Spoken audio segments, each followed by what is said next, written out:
E aí pessoal, tudo bem? Espero que sim. Hoje a gente traz mais um tema interessante sobre curativos e ainda refletindo sobre o último curso que a gente teve sobre curativos especificamente. A gente está bem recente, foi nesse último final de semana. A gente traz uma temática bem interessante que é a utilização e a associação desses curativos. É um tema bastante complexo hoje em dia porque a cada dia se renovam vários tipos de materiais para curativos. E as pessoas tomam conhecimento desses curativos e tendem a usar cada vez mais em forma desenfreada. E às vezes não na indicação certa, não utilizando o material para aquela indicação mais correta, ou para cada fase da ferida realizar uma ação de curativo, ou realizar uma ação de usar um tipo de curativo adequado para aquela fase. Então a gente tem que ter alguns conceitos e é um pouquinho que a gente vai conversar hoje.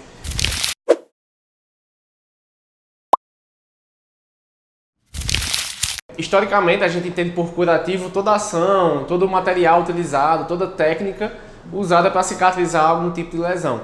Então, essa temática, esse conceito, veio a partir do momento em que você pegava um índio lá atrás, ou a pessoa mais antiga na história do mundo, pegava algum material para utilizar sobre a ferida. Então, desde casca de planta, folha de planta, já era chamado de curativo, era uma ação de curar aquela lesão ou aquela doença.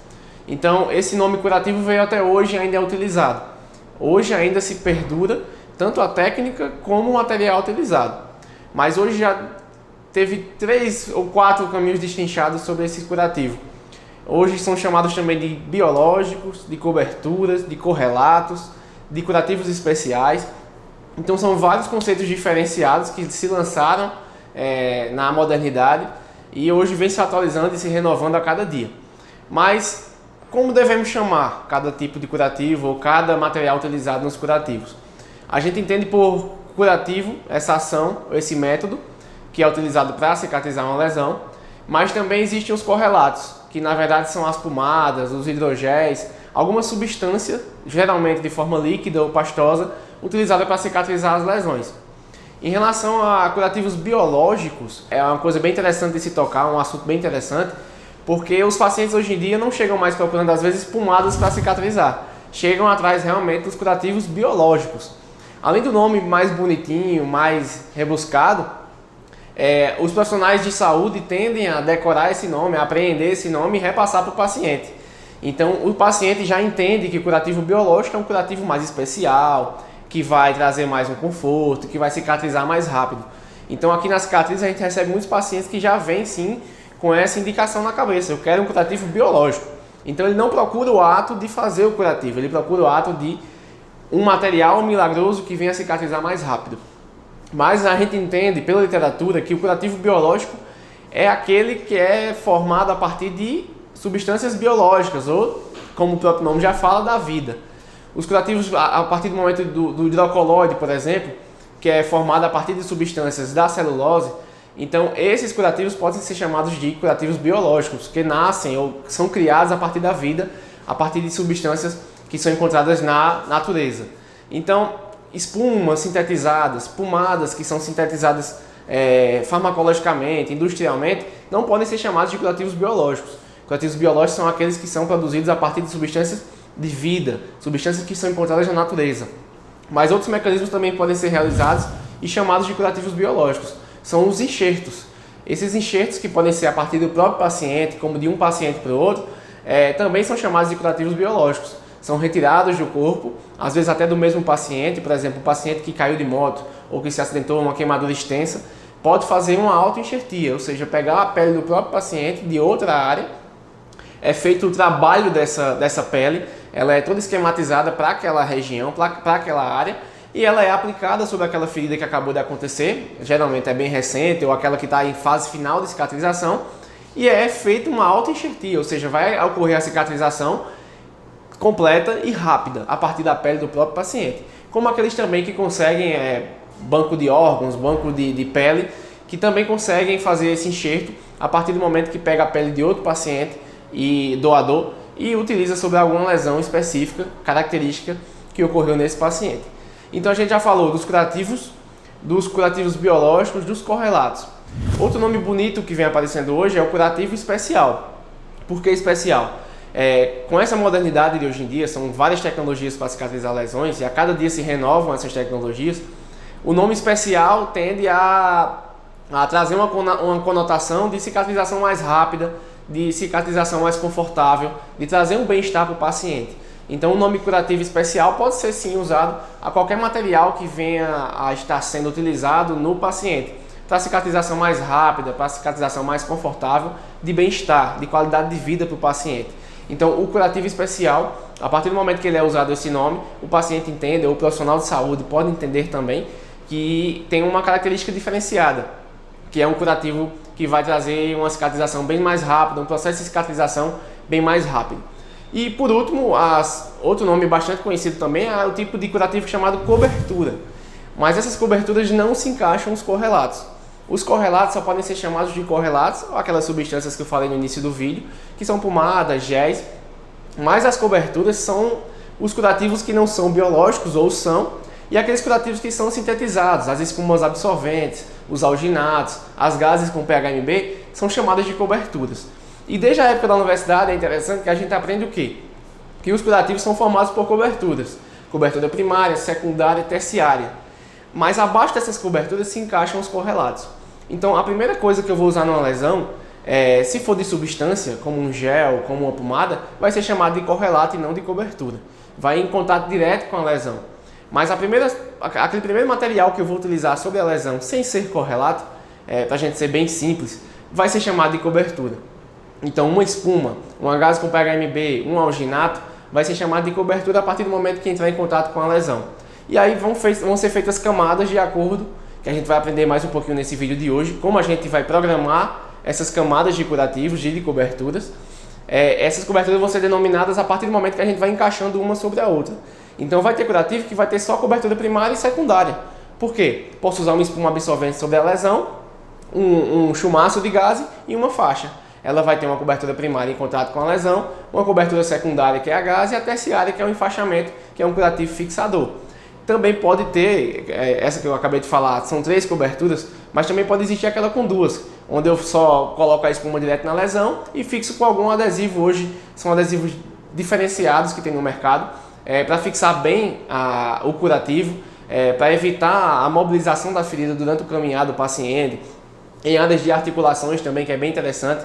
São adesivos fixadores que trazem um conforto maior para o paciente. Então, geralmente eu posso usar um curativo especial, uma cobertura primária na ferida, diretamente na ferida, e fixar com esse curativo. Esse curativo fixador vai ser chamado de cobertura secundária, então vai dispensar o uso da terciária. Então, esse mecanismo a gente vai aprender um pouquinho mais nesse vídeo de hoje, como a gente vai poder separar esses tipos de coberturas e o melhor processo, a melhor programação para realizar a total cicatrização da ferida. Então, a gente já viu um pouquinho sobre as denominações ou os conceitos, alguns antigos, outros mais modernos, que a cada dia vem se atualizando. Então a gente tem essa questão de saber dividir, saber planejar o curativo para, de acordo com a lesão, de acordo com o leito da lesão, com a borda, com a pele perilesional, a gente vai ter parâmetros para fomentar ou para planejar o melhor curativo.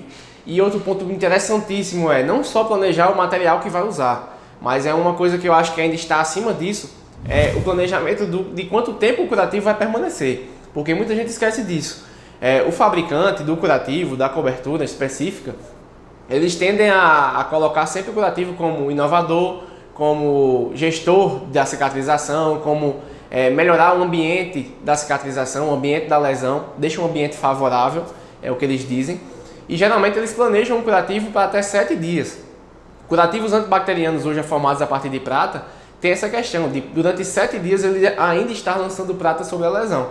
Então o fabricante vai te dizer isso, você pode usar até 7 dias. Mas não quer dizer que eu vou usar em todas as lesões 7 dias o mesmo curativo, sem ligar ou sem reparar se tem tecido morto, se a borda está macerada, se tem infecção. Então essas barreiras eu preciso observar para poder planejar quanto tempo o curativo vai permanecer. Ainda sobre essa temática, algumas questões populares estão envolvidas. Recentemente a gente sempre recebe pacientes que trazem consigo os materiais que estão utilizando nos curativos. Então todas as semanas a gente recebe muitos pacientes, ou seja, de forma de admissão, a primeira vez aqui no serviço, eles vêm geralmente com uma sacolinha, a mesma sacolinha que eles utilizam quando vão para o médico a primeira consulta, um médico de acompanhamento, que levam todas as medicações que tomam para ter um controle e realmente é uma informação muito necessária para o profissional de saúde. Em relação aos curativos, os pacientes trazem também o que estavam utilizando. E é às vezes muito engraçado porque eles trazem não só as embalagens, mas também os vidrinhos das pomadas, e em quase todos os casos eu consigo tirar fotos. Mas o caso que mais me impressionou, já faz um certo tempo, um paciente que trouxe nada mais, nada menos que 8 pomadas vazias. Então são 8 embalagens de pomadas que ele vinha utilizando. Então ele não confirmava, mas assim, ele não utilizava, claro, todas as 8 em cima da lesão. Foi variando conforme o tempo, conforme a indicação de alguns profissionais, de alguns vizinhos. Isso é costume, é tradição aqui no Brasil, que é a indicação de familiares, de amigos, de vizinhos. Então isso vai pegando, vai colhendo uma solução para aquele problema que ele tem, e ele vai tentando usar a torta e a direita, às vezes sem indicação nenhuma. Então essas pomadas que ele vinha utilizando, cada uma tinha uma indicação diferente e nenhuma se encaixava com a cicatrização. Além de corticoides, a gente tinha antifúngicos, antibacterianos, pomadas para assadura. Então era uma variedade de pomadas que eram misturadas, associadas de forma incorreta para uma determinada lesão que, além de não estar sendo tratada direito no seu leito, de acordo com o que o leito da ferida apresentava, além disso não estava sendo tratada a sua causa. Era uma úlcera venosa que não estava sendo feita compressão, o paciente não tinha repouso, não usava meia elástica de compressão, nunca havia tratado essas veias. Então assim, a gente volta para aquela tríade que a gente fala e comenta em outros vídeos. A gente precisa tratar as feridas de acordo com uma tríade, que é a ferida, a pessoa e a causa. Então se eu tratar, na verdade, apenas a ferida, eu não vou estar fazendo um bom trabalho. Por quê? Nem toda ferida se apresenta da mesma forma e nem toda causa vai fomentar uma ferida específica. Então eu não posso olhar para uma ferida e dizer ela é venosa. Eu preciso checar todos os sinais, preciso checar pulso, preciso checar sinais clínicos que me evidenciam isso, tipo dermatite ocre, edema, presença de varizes. Preciso checar como é a vida dessa pessoa, em que ela trabalha, se ela é aposentada, se ela passa muito tempo em pé, muito tempo sentada. Então é um arcabouço de informações gigantes que a gente precisa chegar até chegar no ponto de tratar a ferida.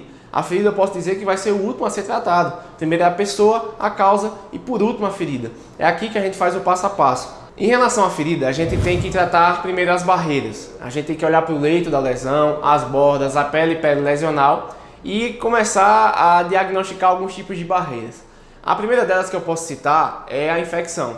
A infecção é uma barreira grande, mas se você fizer um processo correto, você consegue quebrar essa barreira. Como é esse processo? Inicialmente, quando você denomina uma infecção ou uma colonização, tem que ser feito algum tipo de diagnóstico. O primeiro passo é colher uma cultura com antibiograma. É saber reconhecer se naquele tecido vai ter alguma bactéria e, de acordo com o exame, saber qual a bactéria é e qual antibiótico vai matar essa bactéria especificamente. Nesse caso, a gente precisa do profissional médico para ser prescrito essa medicação e colaborar para a cicatrização da lesão e correta manutenção desse controle antibacteriano. Em relação à lesão, o que é que o enfermeiro pode fazer? Hoje existem diversos mecanismos que são bactericidas, bacteriostáticos. São diferentes curativos que visam a morte de bactérias. Inicialmente, a gente já conversou em outros vídeos sobre isso, o primeiro passo é a limpeza.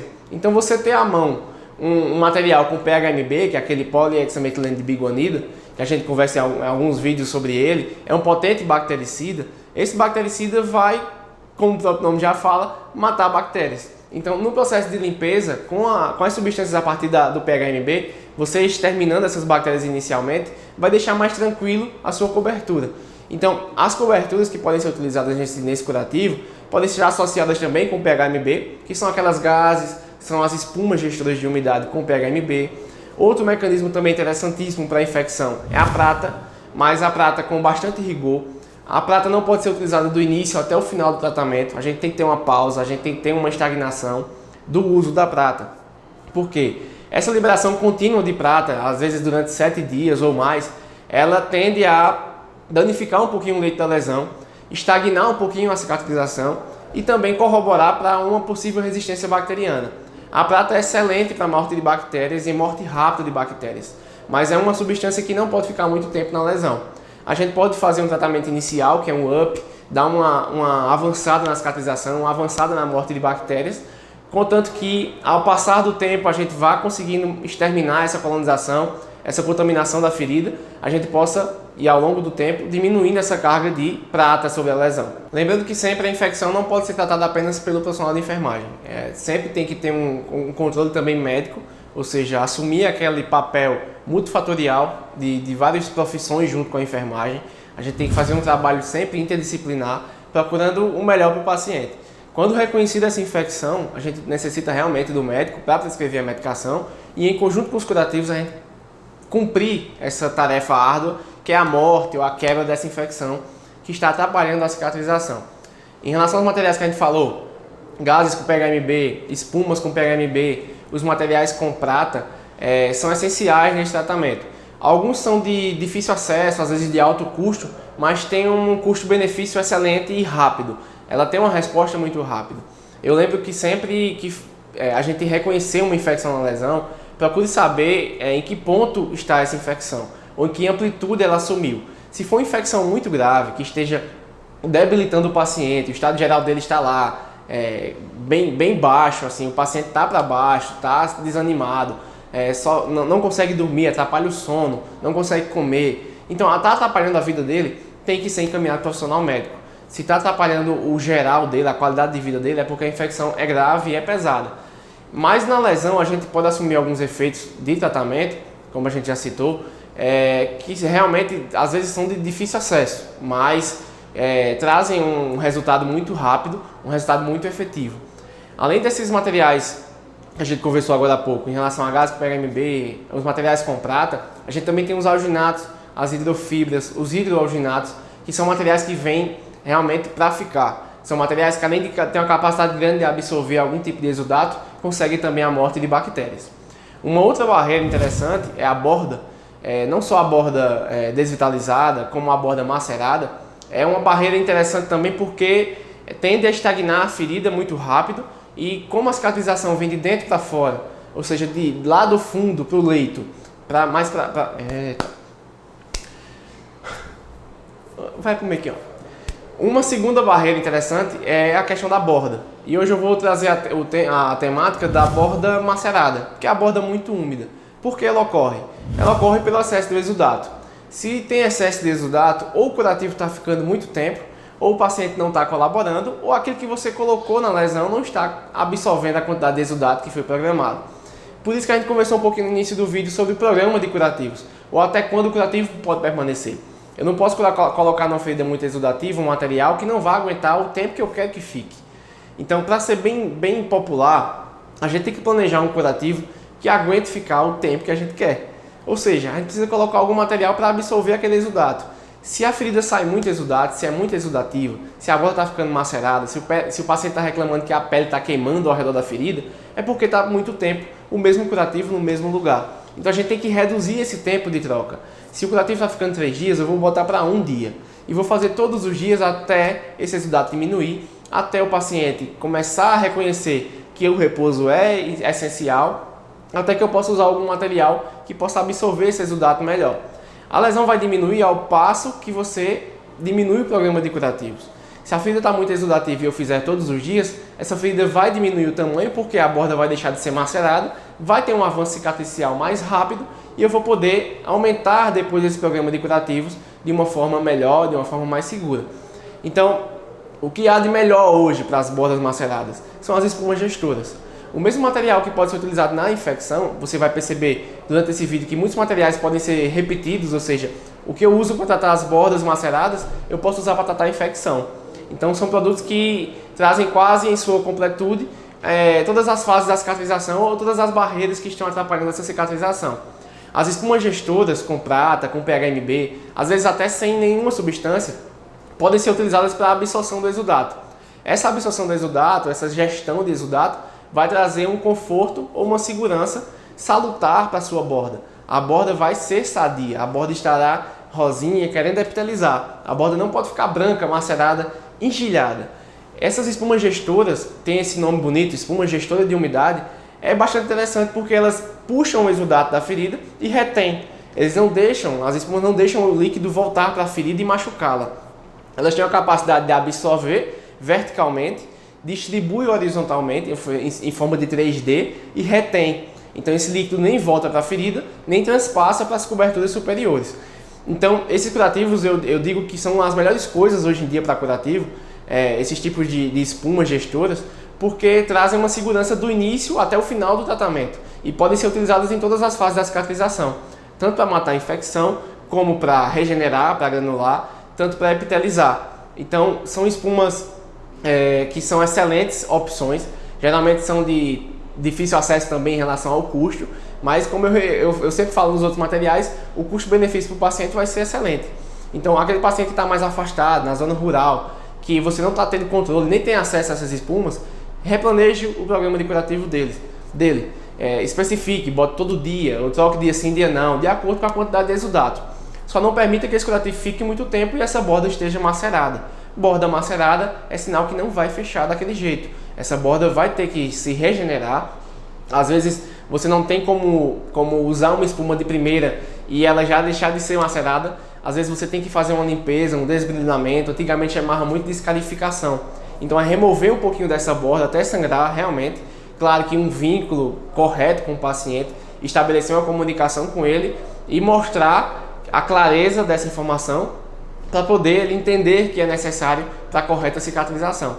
Então, além de desbridar essas bordas maceradas, tem esse passo, tem esse uso das espumas gestoras, que é depois de você fazer essa limpeza, depois de você fazer esse desbridamento, essa escarificação, o uso dessa espuma vai evitar que ela volte a macerar. Então são curativos excelentes para essa fase de cicatrização, são excelentes para remover essa barreira que está atrapalhando até o tão almejado processo de cicatrização correto. Em relação à terceira barreira, que é o tecido desvitalizado, a gente tem historicamente aquele conceito de necrose de coagulação, necrose de liquefação, fibrina, mas esses conceitos foram derrubados. Hoje em dia chamamos de necrose, todo aquele tecido desvitalizado, seja ele liquefação ou coagulação, é necrose. Temos os esfacelos no lugar da fibrina. A fibrina é um composto da cicatrização, é um composto de hemostasia, para evitar estancar sangramentos. Ele é um composto de cicatrização praticamente. Então ele deixou de ser chamado de fibrina. Por quê? Todo tecido morto, aquele biofilme ou aquele esfacelo que ficava na ferida, não podia ser chamado de fibrina. Fibrina é um composto normal nosso, que serve fisiologicamente para a cicatrização, para a fase de hemostasia. Então, os tecidos desvitalizados hoje em dia são chamados de necrose e esfacelos. Esfacelo pode ser aquele tecido gorduroso que está impedindo a cicatrização, pode ser aquela camada de biofilme que às vezes a gente não percebe, mas está lá, e pode ser aqueles materiais, substratos de bactérias, tecidos mortos, desintegrados, desnaturados, na verdade. Então, essa denominação é importante hoje em dia a gente conhecer, que mudou um pouquinho ao passar do tempo, ao passar dos anos. Em relação ao tecido desvitalizado, muito material que a gente já falou hoje, componentes como prata, podem ser também utilizados. Eu destaco, por exemplo, uma gase com PHMB. A gase com PHMB, a tão chamada Kerlix, o seu nome comercial, é um grande produto para remover esfacelos, por exemplo, ou para dissociar biofilmes. Quando ele é aplicado totalmente ou diretamente na lesão, ele consegue remover uma grande camada de esfacelo, uma grande camada de biofilme, bactérias, que ele consegue puxar a partir de suas fibras de algodão, impregnadas com PHMB, além de controle antibacteriano, ele também faz um controle de tecido desvitalizado. Alguns outros materiais, que são os conhecidos alginatos, são já históricos, tradicionais, que são feitos a partir de algas marinhas, vêm sendo incrementados ao longo dos anos. Deixou de ser só alginato de cálcio e sódio. Hoje em dia já existe alginato com prata, existe hidroalginato, hidrofibra, que são materiais que, além de favorecer um ambiente de cicatrização normal, um ambiente de cicatrização sadio, consegue desbridar, consegue absorver exudato. Então são materiais que conseguem, com o passar do tempo, com o uso adequado, com o uso devido, remover esfacelo, remover necrose. São materiais às vezes de baixo custo, quando comparados aos outros materiais que a gente já citou hoje, como as espumas gestoras, e que trazem um resultado muito bom também. Em relação aos tecidos desvitalizados, claro que o primordial é o desbridamento. Volta para aquelas técnicas lá daquele vídeo que a gente conversou, das técnicas de desbridamento, de remover aquele esfacelo ou aquela necrose que esteja ao ponto de remover. A gente saber reconhecer o limite, a gente saber usar a técnica correta para remover. não dando para remover naquele momento, ou você conseguindo remover grande parte daquela necrose, daquele esfacelo, a gente tem como lançar mão desses materiais. Esses materiais vêm facilitar a nossa vida, facilitar a vida do paciente.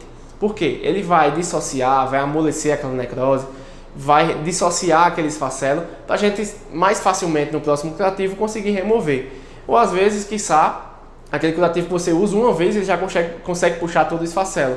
Então são curativos assim que a gente precisa, que facilita nossa vida, facilita o trabalho e o conforto do paciente para a correta cicatrização. Uma outra barreira interessante está envolvida com a pele, mas é a pele lesional. Então a gente destaca essas três partes da ferida.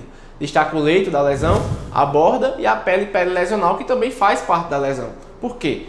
O leito vai interferir muito na pele. Então, o aspecto do leito da ferida, o aspecto da quantidade de exudato que está saindo dessa ferida, vai corresponder ao aspecto da pele lesional. Então, se está saindo muito exudato, esse exudato é linfático, e ele passar muito tempo em contato com a lesão, vai queimar a pele lesional. O paciente vai ter uma reação dermatológica grande, de irritação, de eczema, vai sentir queimar, vai sentir coçar, então a lesão pode ampliar. Então a gente às vezes não tende a olhar muito nem para as bordas, como a gente falou agora há pouco, nem para a pele lesional, mas são essenciais. Pouca gente olha às vezes para as bordas da lesão, para a pele lesional, tem pouca evidência, ou seja, tem um olhar mais sorrateiro. Por quê? Às vezes está muito interessado no leito da lesão e o que ela apresenta. Doido para usar aquele material novo que recebeu, doido para usar aquele material novo que comprou. Mas a gente tem que ter um olhar bem atento em relação às bordas e à pele, porque elas vão nos mostrar como está o correto processo de cicatrização. Se a ferida está muito machucada, se a pele está muito machucada ao redor da lesão, se a borda está necrosada, se a borda está macerada, vão atrapalhar a cicatrização. Porque a cicatrização vem da periferia para o centro e a granulação vem de baixo para cima. Então a gente tem que olhar para esses dois movimentos. Olhar para a pele lesional, como é que ela está, se ela está sadia, se ela está realmente nutrida, não está ressecada, descamativa.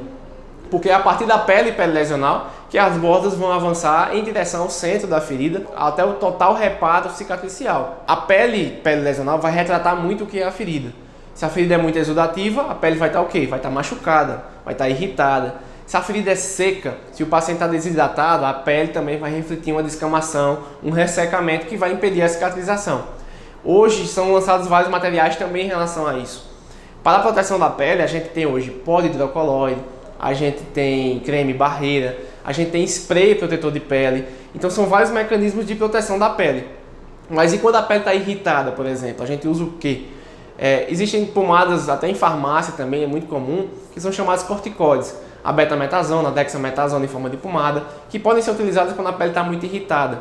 Mas para hidratação, o essencial, o ideal, são os chamados creme barreira. Esses cremes barreiras, eles tendem a hidratar de forma profunda a pele lesional e a gente indica bastante quando o paciente tem alta. Por exemplo, o paciente acabou de ter alta, não sabe o que é que vai usar na cicatriz, creme barreira. Esse creme barreira vai hidratar a pele lesional, vai hidratar a cicatriz, de forma a evitar um rompimento mais fácil, uma fricção, um cisalhamento dessa pele recente, dessa pele nova.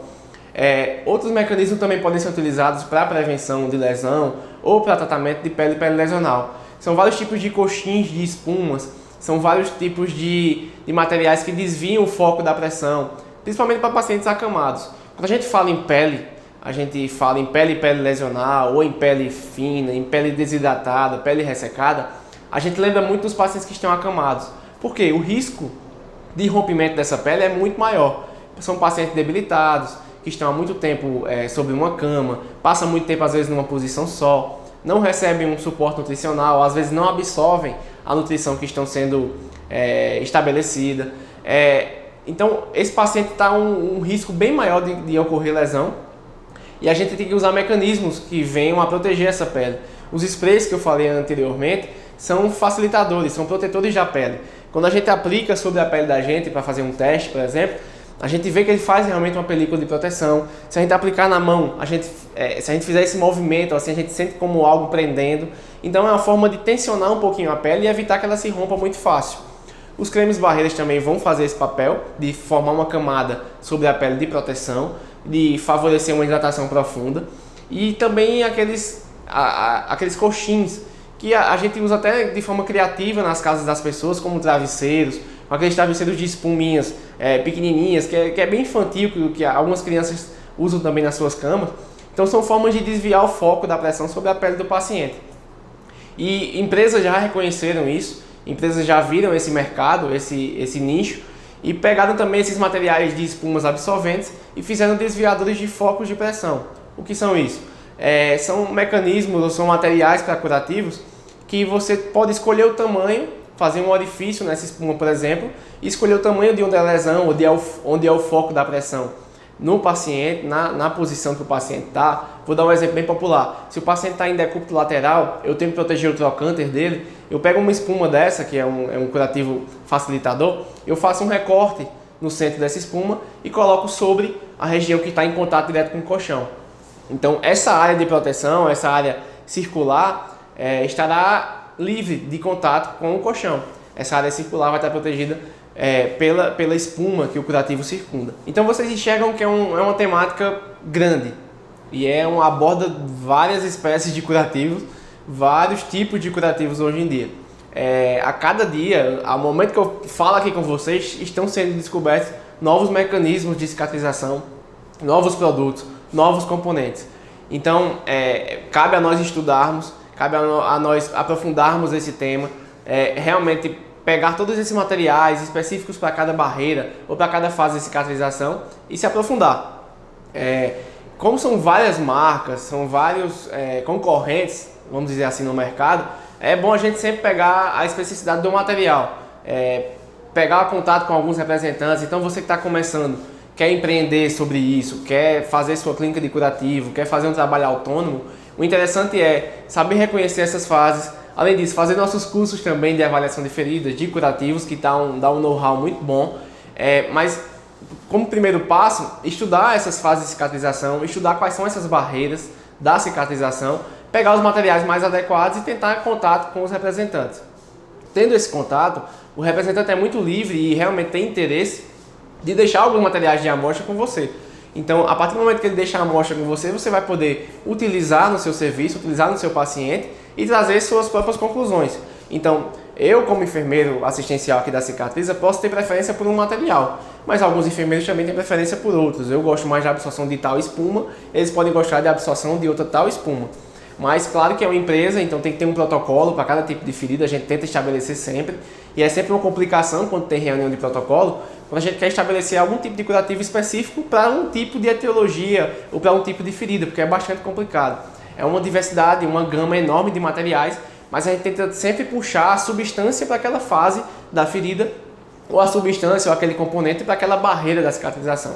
A gente tem essa tentativa de planejamento. Sempre planejando também não só a ferida, mas como o tratamento da pessoa e da causa da ferida, que é importantíssimo.